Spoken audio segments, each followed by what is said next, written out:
Welcome, everybody. Welcome to another episode of the Greatness Engineering Hour. And as usual, today we're going to have a fascinating conversation with another champion. And I know that you're going to like it because it's something that actually touched every single one of us. So it's going to be very interesting to understand and it's gonna be around the subject of leadership and also teamwork collaboration. So I encourage you to make sure that you have a pen and you also have a notebook so you can take notes and learn from my guest today. And the most important thing, yes, you're gonna have all this knowledge, it's gonna be shared to you, but the most important part is going to be for you to implement this knowledge and to take massive action. And don't stop at this level. Share the knowledge as well, so that somebody else who actually couldn't make it today, or somebody that you feel like need this knowledge, can use it as well, and use it to go to the next level of its knowledge and the next level of its greatness. So, who is our guest today? So, our guest today is I hope I'm not gonna say the name, but I'm gonna say the name very well. So there's Csaba and Toth, and is the founder of ICQ Global, and he developed a multi-award winning global disc model, and we're going to learn a lot. We're going to learn a little bit more from it today. And is also the author of the Amazon bestseller Uncommon Sense in Unusual Times.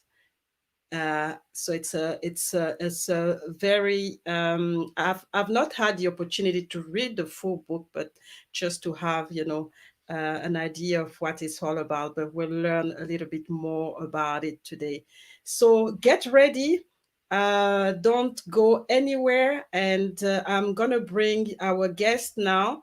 And like I said, share, like, start, and watch parties, and you'll be able to really make an impact as well on your side, because I make sure that I bring the best, I make sure that I bring the champion, I make sure that I bring people who are engineering greatness in their own community or in their own environment, and I want you to do the same. So let's start. Don't go anywhere, and we're gonna have an amazing conversation with Csaba today.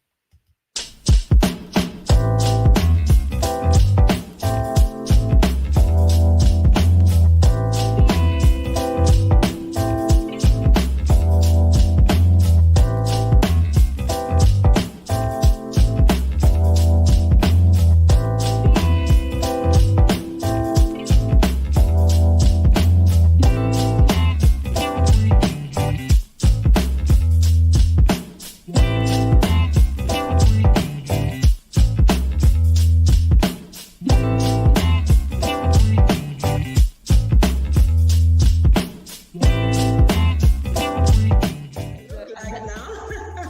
Is it all right? Okay. Let's get started right into it. And that is the power of labels, right? On memories, but as I got older, I started to be more aware of some of the abusive sides of.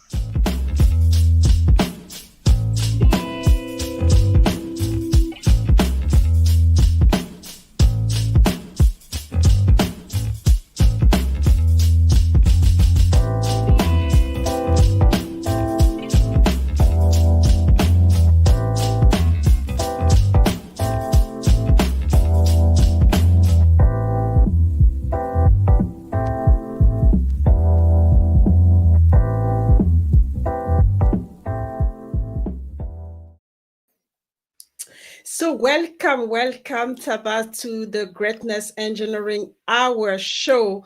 It's a great pleasure to host you today and to learn a little bit about, your blueprint and all the amazing work that you've been doing to, to help us understand how we collaborate and understand, how we come across, especially, when we interact with others. So before we go into, deeper into this subject, just want you to introduce yourself and let us know, who you are and what you've been doing, and really understand how you came to do what you do now.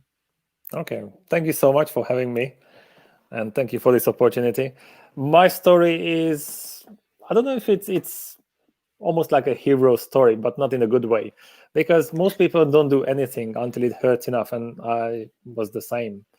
Mm-hmm, Because often we don't realize that something is damaging us, or the relationships. We don't realize how much time and energy and how many opportunities we waste despite mm-hmm, our best intention and common sense. And that's the reason why I started my company. I grew up in Hungary in a small village, and that was the kind of environment where I didn't have too many challenges in terms of culture or personal differences. I didn't know what to do, so I studied Italian linguistics. I got a master's in it, and as soon as I finished, I came to the UK for a summer, but that was 16 years ago, and I'm still here.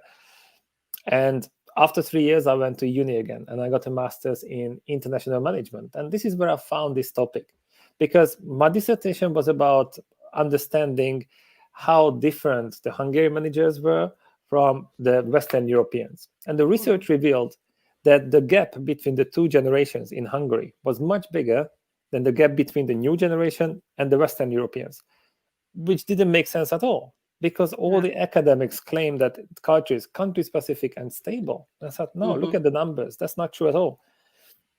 But who are you to question the people who've been around for 40, 50 years? That's not polite. So I forgot about it. mm-hmm, And as soon as I finished, I started my own company, which was a restaurant booking site. You book a table, we get the money. That's the business model, but it was much more exciting than that. So we started with 35 restaurants here in Brighton. And in 1 year, we had 5,500 all over the UK. And it became a joint venture with a software company. On paper, everything made sense. We were mm-hmm, getting the results, but on a personal level, I couldn't stand the French CEO. We just couldn't work together. And we got to the point where we had to get out of the business. It's still online. But that's when I started my research. I didn't understand how come that was the exact topic of my dissertation. That mm-hmm, department itself is number one in the world in its category. I had years of experience, but I couldn't put that theory into practice. That didn't make sense at all. mm-hmm, So I just wanted to understand what went wrong and how I could fix it. So I got certified in a lot of different things, because my assumption was that if all of those models are or were correct, there must be a huge overlapping part. And that's what I'm mm-hmm, looking for, the blueprint of why people think and behave differently. And the result of that is a framework called Global Disk, which is now an ICF accredited model. We have licensed partners in 31 countries. We work with some Fortune 500 companies, the government in New Zealand, and some other businesses as well. mm-hmm. And this is what I call the science of uncommon sense. The science of uncommon sense. So yes, so a lot of work, you've done a lot of work, but as you said, it was based on what you've seen on the basically in your life, in your journey. And that's important to know, is that it's not something that you've just made up. You've No. really, done the research, you've lived it yourself, and you came up with this model. But what is this? Obviously, you talked a little, you started to touch a bit about it, but what did you look into? Into to come up with that? How did you structure your research, and what are the key thing that actually went into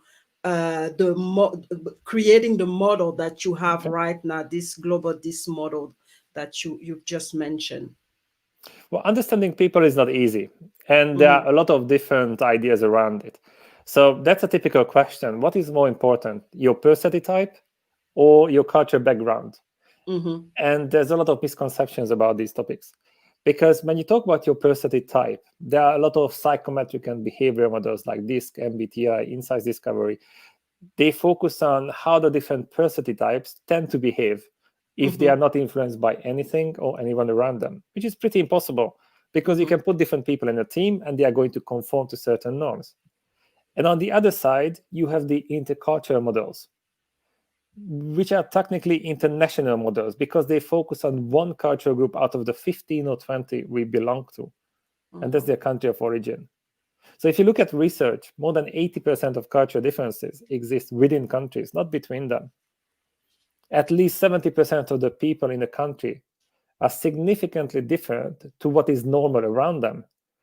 And this is the problem. But when you find courses promising you that I teach you how to manage Americans, well, you don't know that. You have no idea. What is normal in terms of managing groups in the US, that would be a much more accurate statement. But how to manage a nationality, we don't know. Culture is not who we are. It's what we are used to. There's a big difference there. So if you look at different research where they compare 17 different culture groups in terms of practicality and range of differences, then the bottom three were the country of origin, gender, and generation. The biggest range of differences. Yet, how many coaches exist and they claim that they are experts in millennials? Experts in millennials, in 1.2 billion people. How can you be an expert in that? How practical is that? But at the same time, it's logical because you don't choose your gender, your generation, or country of origin. But even if you are completely different, you learn how to navigate efficiently in that environment because we want to feel approved. We conform to norms, even if they're completely different to what's natural to us. But when you choose your cultural group, like your profession, your hobbies, then ideally you choose the ones that are the closest one to your natural preferences. So when you talk about, for example, engineers in different countries, deep inside on a cognitive level, in terms of values and beliefs, probably they are much more close to each other than the random people from one country. So instead of pointing out statistically average national differences to widen the gap, let's find a common ground. And then we can learn how to make the most of our differences, not the other way around. Exactly. And we've been doing the other way around is really, basically force people to get into a certain box. And it's either cultural, it's either racial, it's either because a religion or whatever. And it's been actually harming a lot of people, a lot of organizations, and a lot of community as well. And we've seen it recently with what's going on in the US with the Black Lives Matter and everything. And like you said, it's not because you are from the same country that you basically have the same values as well. So you can be as different as somebody living, for example, here in Australia, or living in Europe, or living in Africa, or as close as you can from somebody who is living miles away from where you are. So, but I mean, how did you see it impacting particularly corporate? Because I think that's one of the key area where we always hear people talking about diversity and inclusiveness, gender equality, and so how do you use this blueprint and this model to make really this diversity work for organization? Because you mentioned just before we started this this collaboration or partnership that you had with this French businessman, and it didn't work. But yet, you realize later, down the road, that there were different factors that you had to take into account for to get into it. So how did you see the corporate world responding to that? Well, I think you're completely right that when you talk about countries, it doesn't mean that everybody shares the values. And for example, the Black Lives Matter is just another example. I mean, the countries are divided, not just the US, but most of the countries are really, really divided. And those people are not even similar. And here's the problem, that you could give an assessment to each member of that group or the country, get back the results, get a statistically average score, but that wouldn't represent the country. That wouldn't be practical. But often people, when they see a number, they think it's, ooh, that's scientific. That must be real. Well, maybe it's real, but is it practical? Can you use it on a personal level? Because if you look at the US or UK or a lot of countries, it's more like they have 2 or 3 different personality types with often completely opposing preferences. And maybe one of them is slightly stronger than the other one, but they're not really similar. That's what I meant by culture is what we are used to, not who we are. And that's a good thing that now a lot of people focus on diversity and inclusion. But here's the problem, that they focus on the visible layer of diversity. So I mentioned that the bottom 3 out of all the cultural groups were country of origin, gender, generation.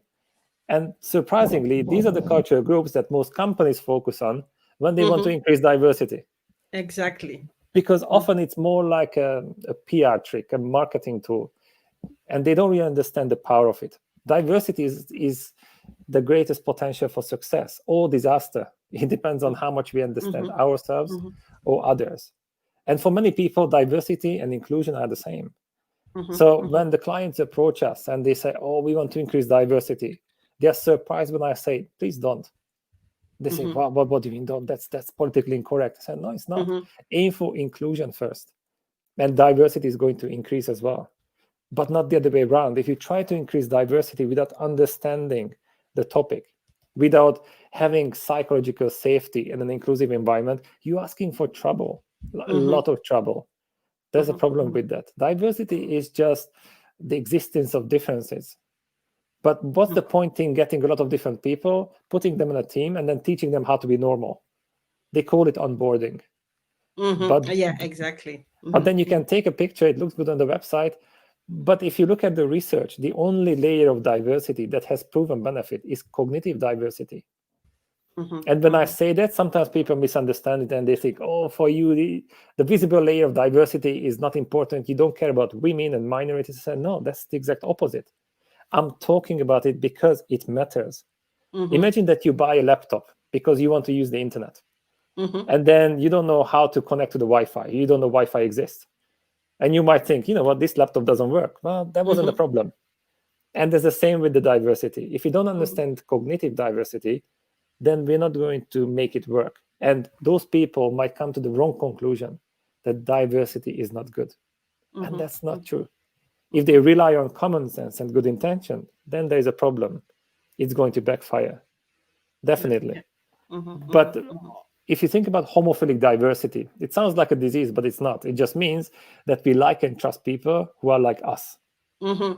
So I can show you case studies proving that often an international team, a really colorful team, is much more homogeneous inside than a random local team.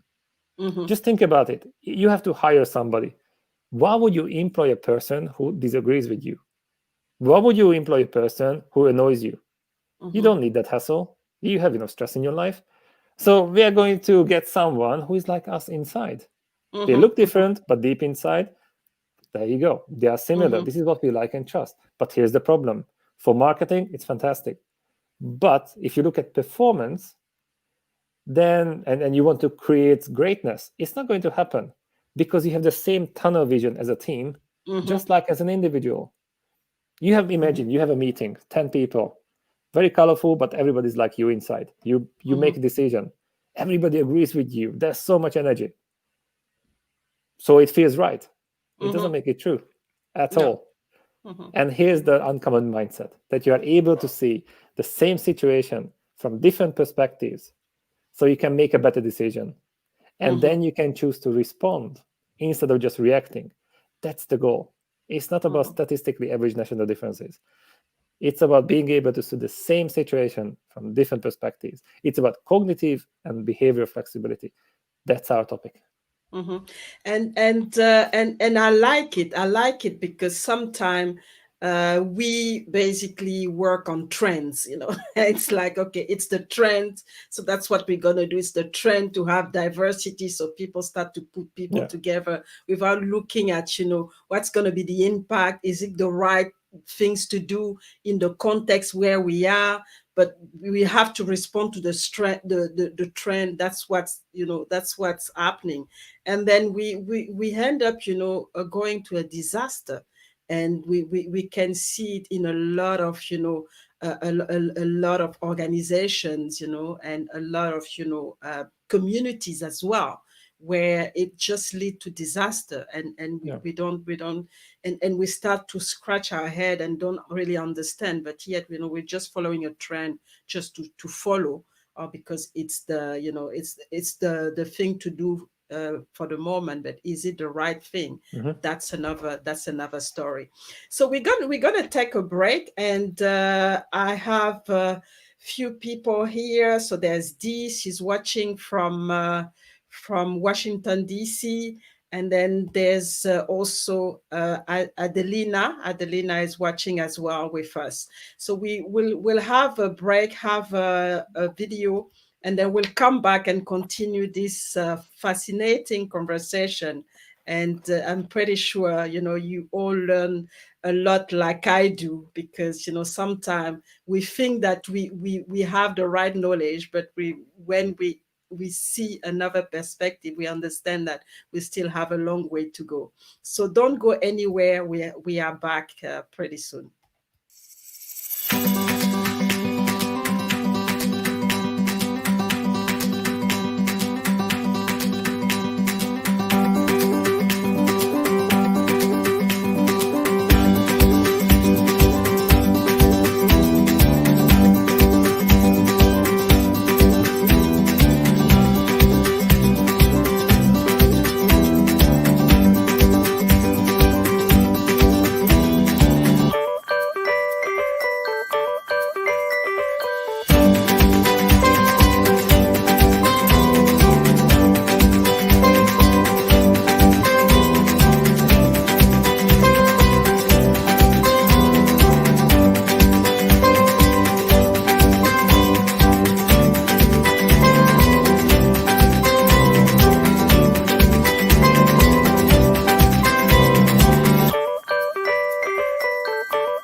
So we are back. We are back with Saba, and we are already, being enlightened on a lot of the point, especially on leadership and also on diversity and inclusiveness.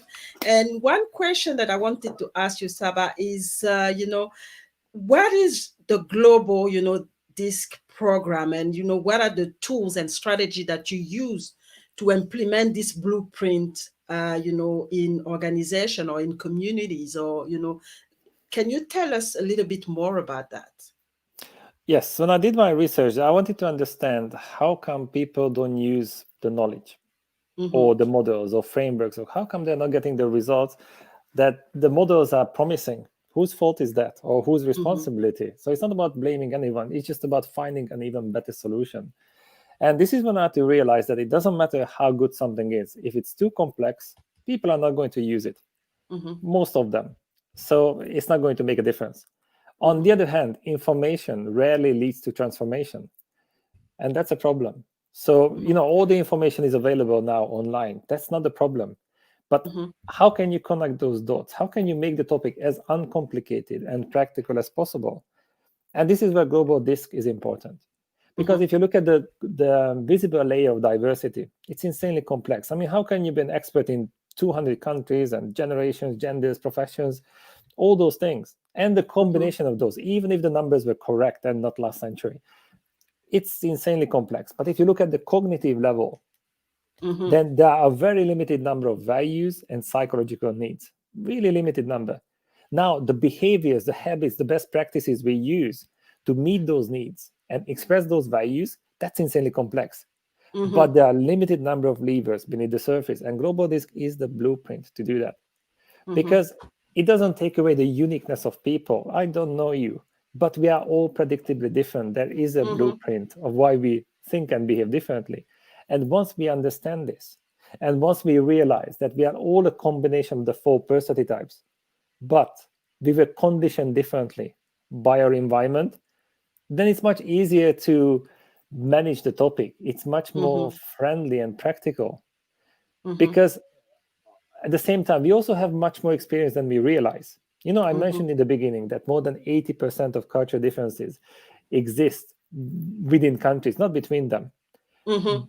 But the language makes a big difference, because let's say that you had a massive argument with your kids, and then you just Mhm. couldn't believe that you were talking about the same thing because their perspective was so different. Well, yes, Mhm.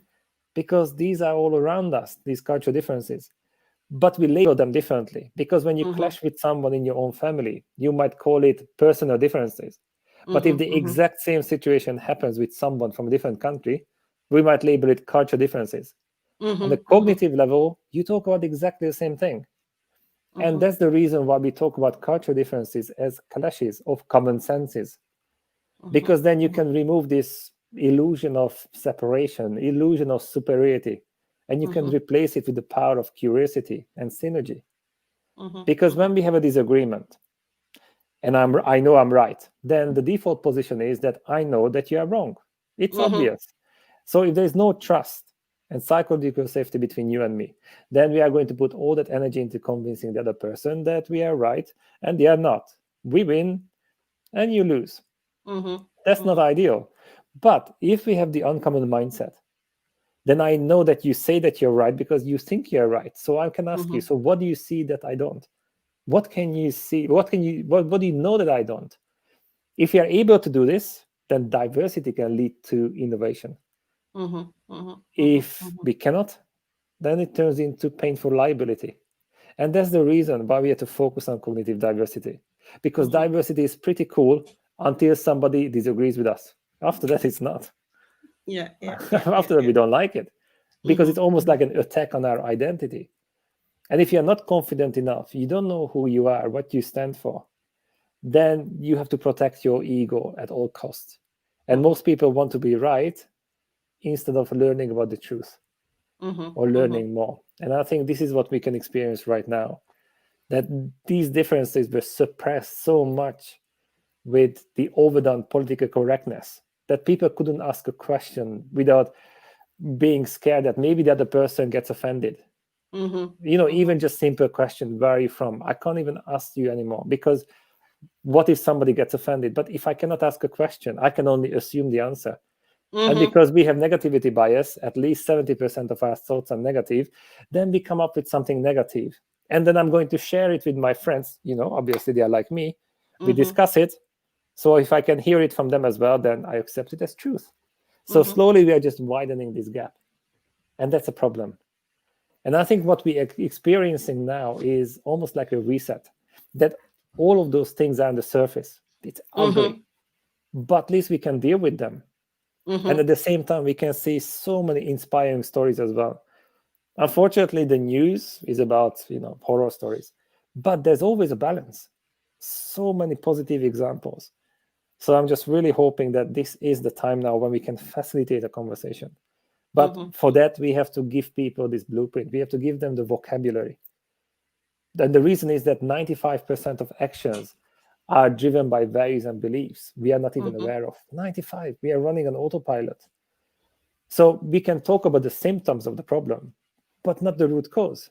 And it doesn't matter how much we reflect on these things.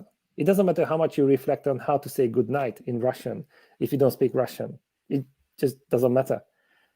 We need to learn about this, and then we can go deeper. Not until then. So that's the And goal. and that's a challenge, isn't it? Because like you said, we are conditioned from basically day one. I mean, there's, we're born, and then, our parents, we get values and from belief from our parents, and then we go to school, and then the school again model us again. And by the time we realize, then you have all those media, and then all those organization, political and whatever you can think about.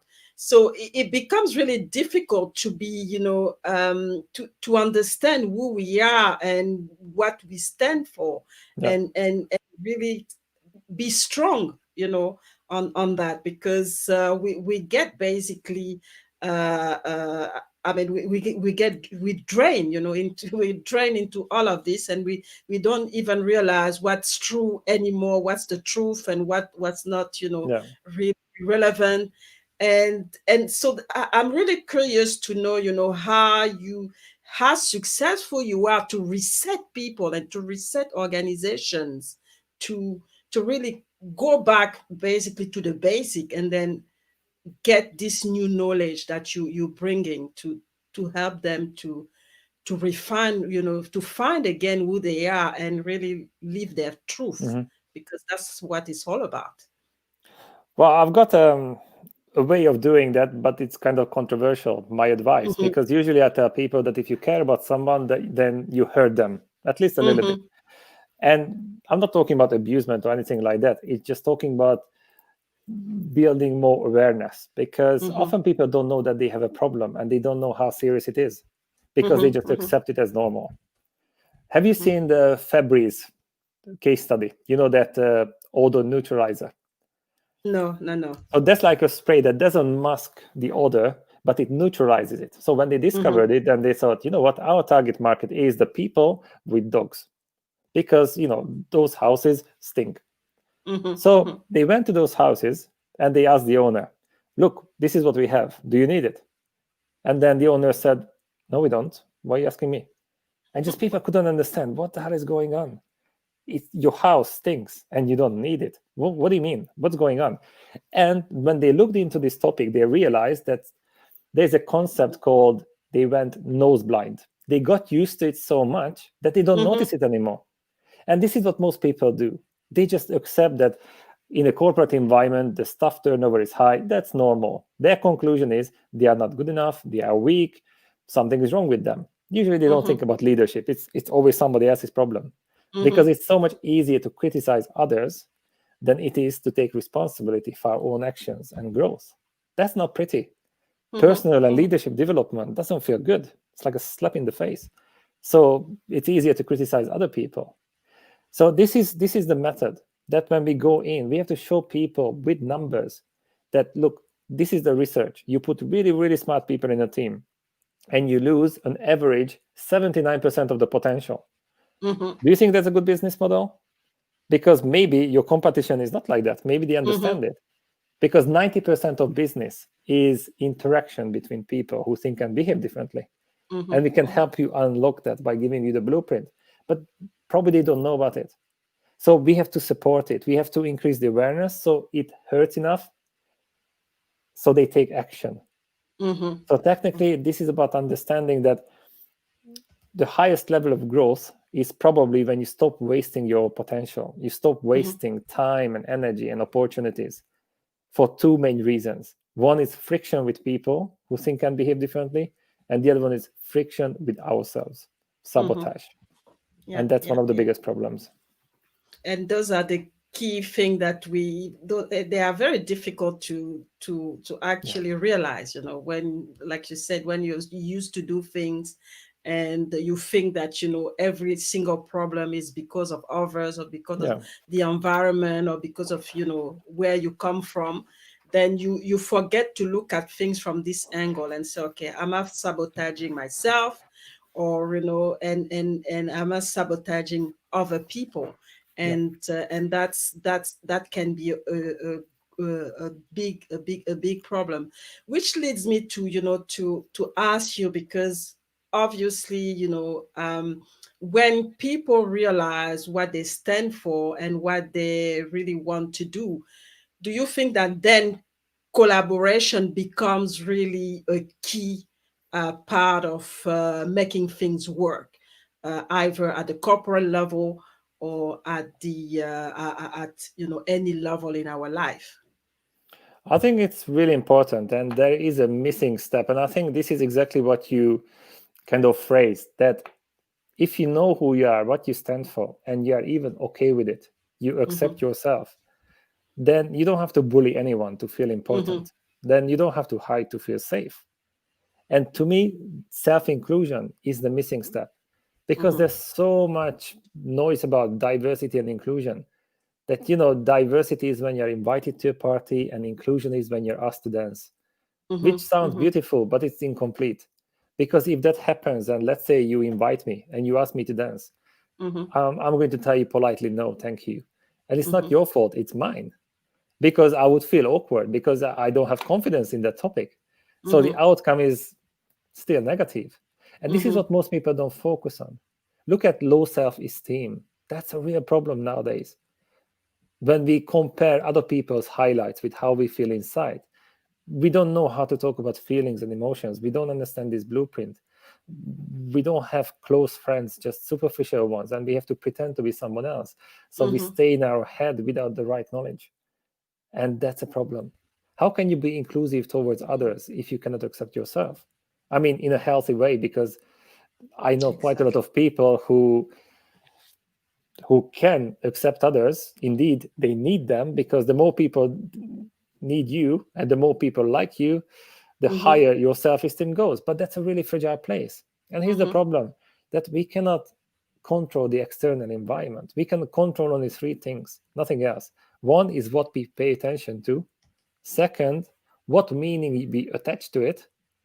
And the third one is what action we take. mm-hmm, That is it. And that's all in our mindset, not on the mm-hmm, outside. But this is what most people don't know, not because they are not good enough, it's because they don't teach this in schools. And to mm-hmm, me, mm-hmm, this is the big picture. I want this to be part of the syllabus, because this shouldn't be the privilege of the corporate training. mm-hmm. That would be a really different world if we could do that. Yeah, Really, yeah, really yeah, different yeah. one. Once you understand that cultural differences are clashes of common senses, asking somebody to have common sense is selfish and naive. How could I expect you to come to the same conclusion if you have a Mm-hmm, completely different set of values, beliefs, and needs, completely different experience? That doesn't make sense. Golden rule sounds good. Treat people the way you want to be treated from a maybe ethical perspective. Be nice to mm-hmm, people, yes. But believing that just because something drives me, it doesn't mean it's motivating for you. mm-hmm. Maybe it's the exact opposite. And that's the reason why common sense and good intention can majestically backfire. Mhm, mhm, mhm, mhm. Wow. So that's a very powerful conversation.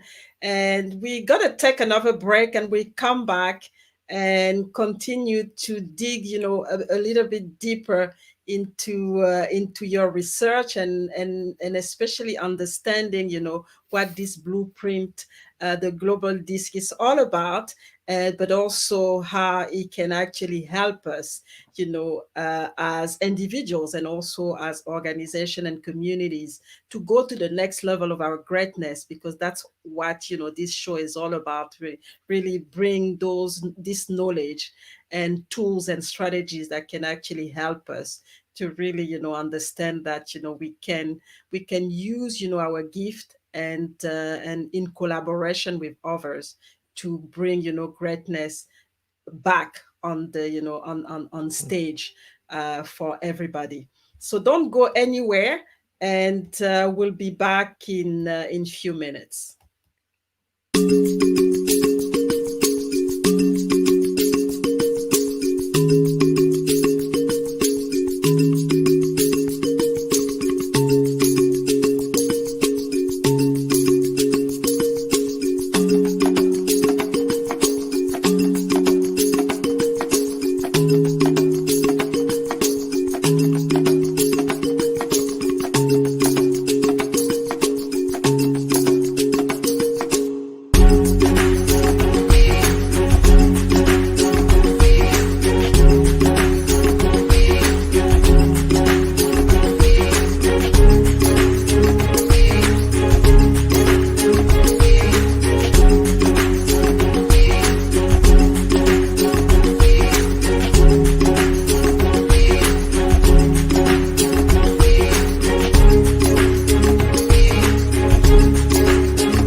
So we are back. We are back with Saba. I hope you're enjoying the conversation that we are having because it's really, something of, that I don't think everybody is used to, and great knowledge and great insight that we're having today.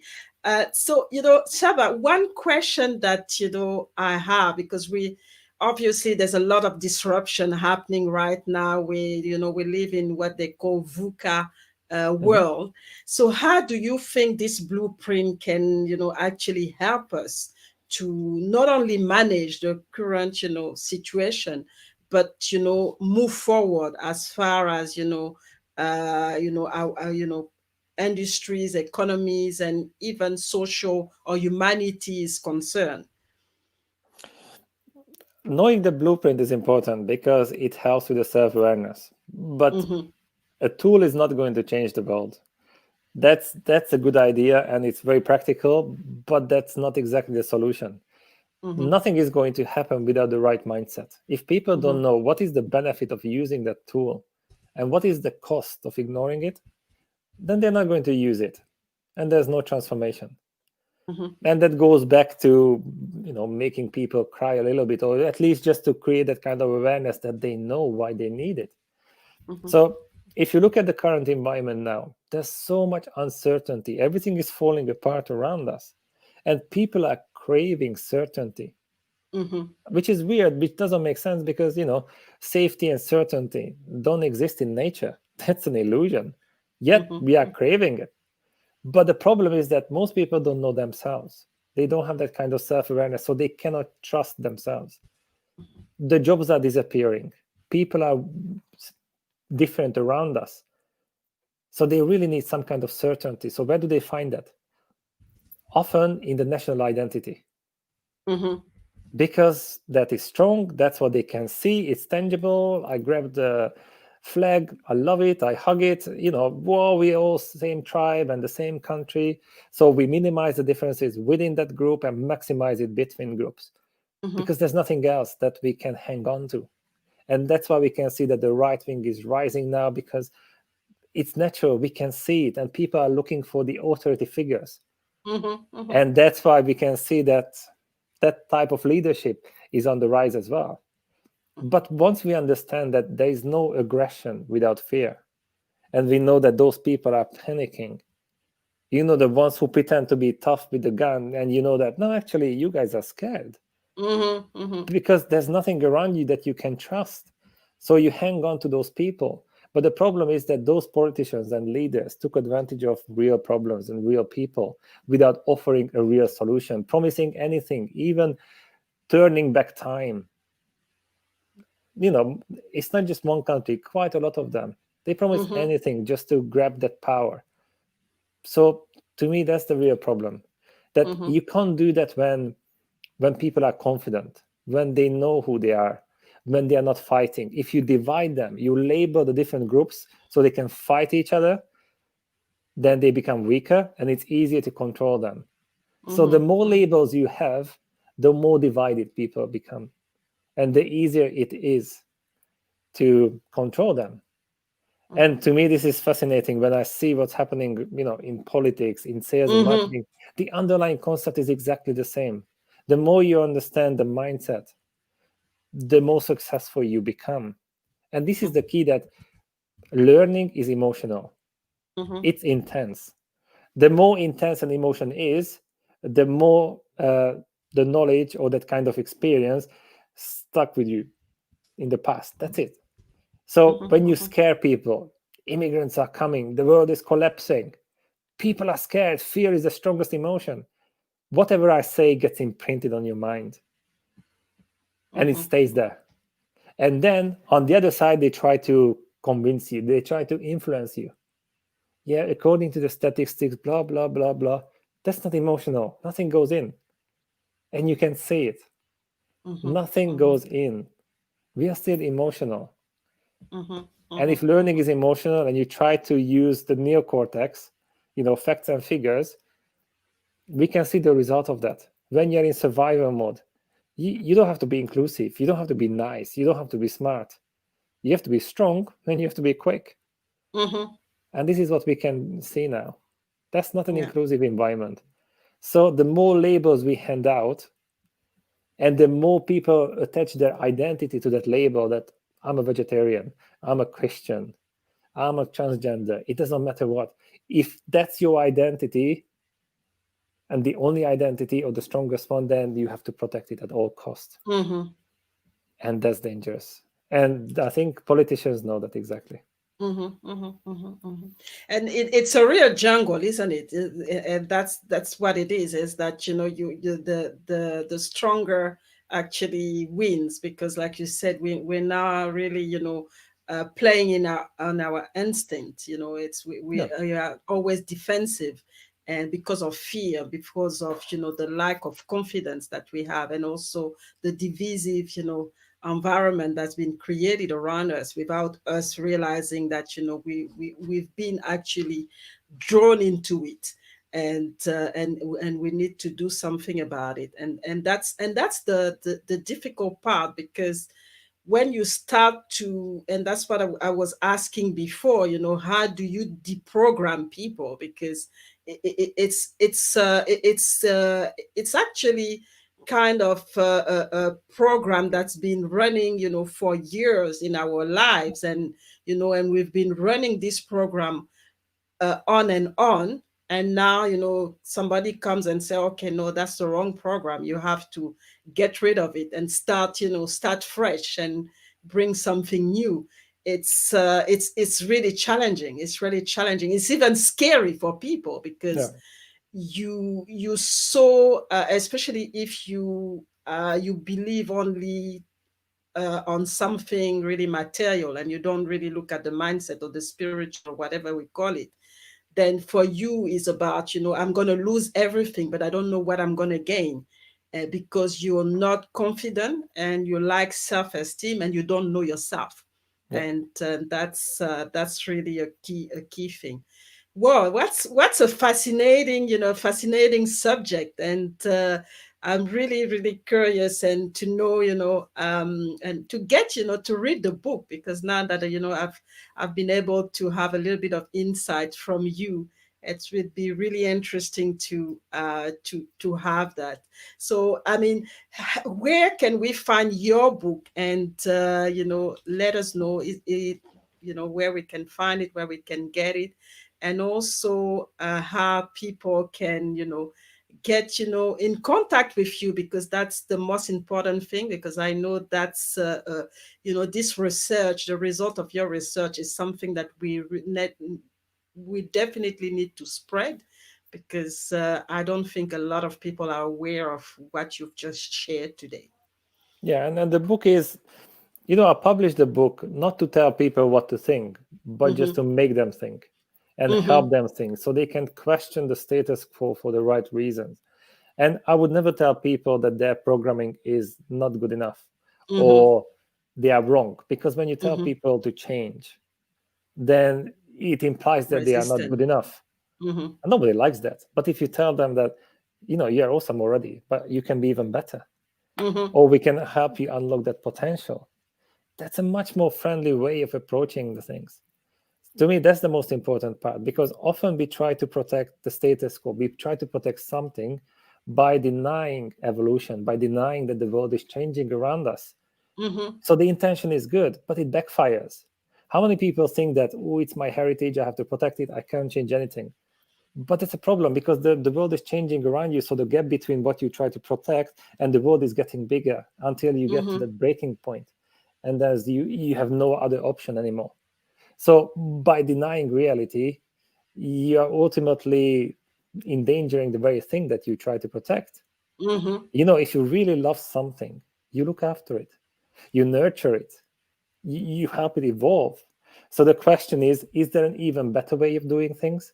Because if that's how you ask the question, not saying that, oh, you have a wrong programming, because Mm-hmm. that program used to serve you, but the context, the world changed completely. So is there an even better way of doing that? And that's Mm-hmm. the reason why I published that book, because it asks the right questions. If you tell people that something is wrong or not good enough, they shut down. But if you ask the right questions and they have to come up with the answer, it's much more impactful. Mm-hmm. So that book Mm-hmm. is available on Amazon and all the major website as well. And it's also a hybrid book, meaning that it's not just a book, because information rarely leads to transformation. So it's seamlessly integrated with an interactive coaching platform, meaning that you read a chapter and you can also experience it. And also you can join a Facebook group where you can share this journey with people who are on the same mission. Otherwise, we just revert back to our habits. If you stay in your own environment, that's not easy. It's not easy to change, because people are going to try to pull you back, even if they love you. Because if you just highlight the gap between who they are and on which level they are and where they could be, like you, they're going to pull you back. Oh, no, you don't need another course. Stop working hard. Just have a rest. Intention is good. But if you know how these things work, then it's easier to manage them. And we don't get defensive. And if somebody wants to connect, then probably the best option is LinkedIn. I'm always happy to connect with everyone on LinkedIn. We are in the same team. If somebody has a different solution, a different path leading towards the same destination, fantastic. I believe in creating synergy rather than competing. And that's the challenge we have right now, because there's, the competition has been promoted to such a level that it becomes very difficult to tell people that, we, in a way, we're all connected and we need to synergize, we need to collaborate, we need to have partnerships, because we all going into, we all going to the same direction. So why compete? And why trying to bring other downs when we want to go up? We can all go up together and complement each other, because we all have different gifts. We all have different things that we can bring on the table, and then make this table complete. Because that's really the challenge of all of this. But like you said, things are changing. It's probably also the right time to start to think about, asking ourselves different questions. And that's where your book is coming, and understand, how we can, address those questions, and how we can adjust to be able to bring a solution to those questions that, an answer and a solution to those questions that we are asking ourselves. Because it's really important to know that. So it has been a very interesting conversation, and very deep as well, because it's important that we bring this type of knowledge and this type of a conversation on the international platform, so people understand really what's going on, people understand how things are evolving, and understand that in a way it's actually quite simple. It's about understanding who we are, and be confident about it, and build up on it, to really collaborate, partner, and partner with other people, and to bring humanity to the next level, because that's what we are working on. And start to stay away from this divisive and negative environment that we've been drawn into, and to help us to go to the next level of our greatness. So before we leave, what is the last message that you want to leave the audience with?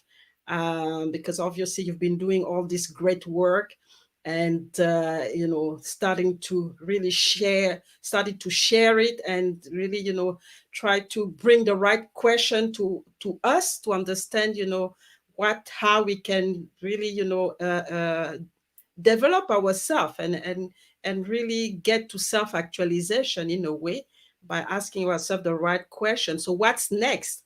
And what's really the key thing that you want to leave us with today? I mean, what you said is completely true, that this is simple, but also it's not easy.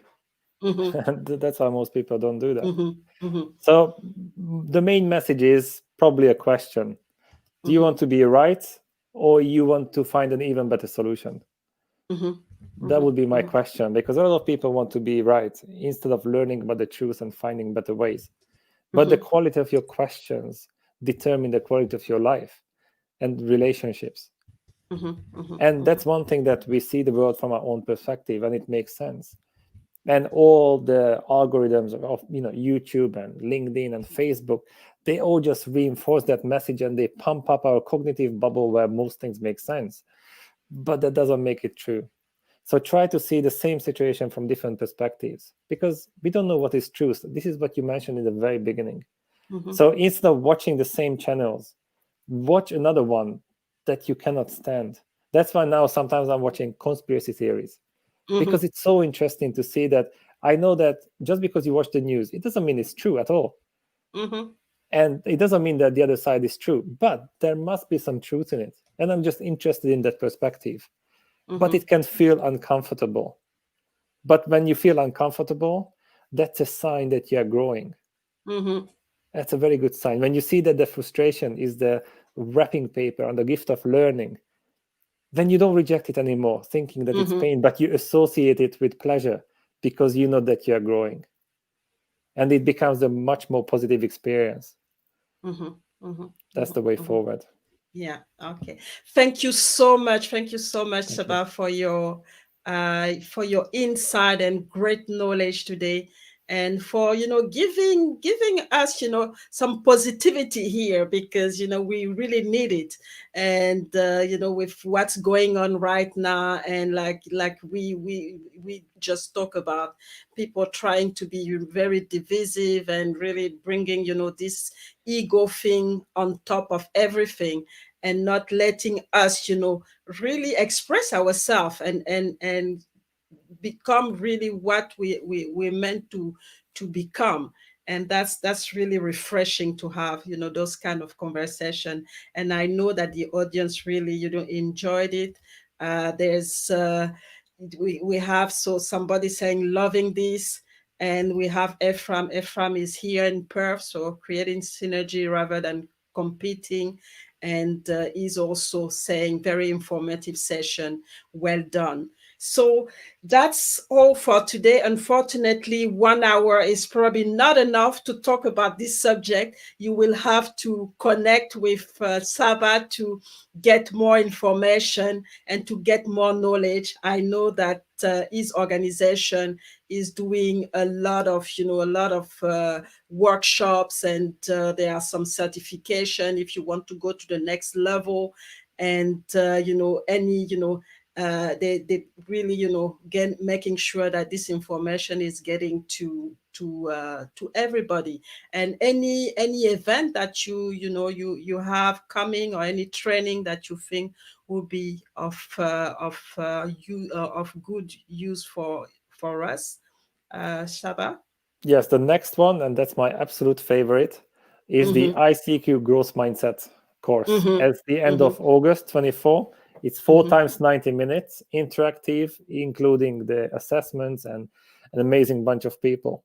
And the Mm-hmm. reason is that it's not just a slightly different version of the growth mindset concept, it's a very Mm-hmm. different take on it. Because if you think about it, most of the opportunities, time, and Mm-hmm. energy are lost for two reasons. One is friction with people who think and behave differently, and Mm-hmm. two, friction with ourselves, self sabotage. So, we're Mm-hmm. going to get into the details to address the 7 main challenges and what you can do about it. Because the highest level of growth is when you stop wasting your potential. There's no point in adding more techniques if you Mm-hmm. cannot unlearn the beliefs and the habits that are holding you back. Mm-hmm. The biggest distance between two people is misunderstanding, because we just see the other person's behavior and we just assume their intention, which might be completely different Mm-hmm. than what they meant. So we're going to get into the details. The people get the techniques, the strategies, and the insights, Mm-hmm. so they can unlock that amazing potential within and between people. Mm-hmm. Mm-hmm. Fantastic. Very, very powerful. I hope you all got everything, because if you've not read it down everything, too bad, because you're really missing on something powerful today. So as far as I'm concerned, so for today, our conversation is we over with this conversation. But Wednesday we are having another show, and I hope you're gonna be here. And there are a few things happening also on my side. So there's the conference, the Global Supplier Diversity Conference, and it's going to be virtual this time, and it's going to be on the 24th of September. And so you can grab your complimentary registration by visiting the Global Supplier Diversity Conference.com. So don't hesitate to do that. And then there's the magazine as well that's been launched. So the Greatness Engineering magazine is on. So it was launched on the 23rd. That was my own birthday present. So hopefully you can catch up with some of the people who've been on the Greatness Engineering Hour show as they develop a little bit more the concept and ideas that they've shared with us on this platform. So that's good. Apart from that, again, a big thanks to Csaba for his time, inside knowledge, great knowledge, and inspiration as well. And I'm gonna, we're gonna, leave it there, and really, hope that everybody who's been here today will be able to, if they want to continue this conversation, to connect with Csaba directly, or if you want to go through me, that's not a problem. But please, share this knowledge, because it's really important. It's really deep, and you will not only help humanity, but help yourself as well, because you're gonna create a ripple effect was gonna come back to you at some point as something very positive. So that's all for today, and so I'm gonna say bye to everybody, and bye to Csaba as well. Have a great day, Csaba, and take care. You too. Thank you. Bye. Thank you. Bye.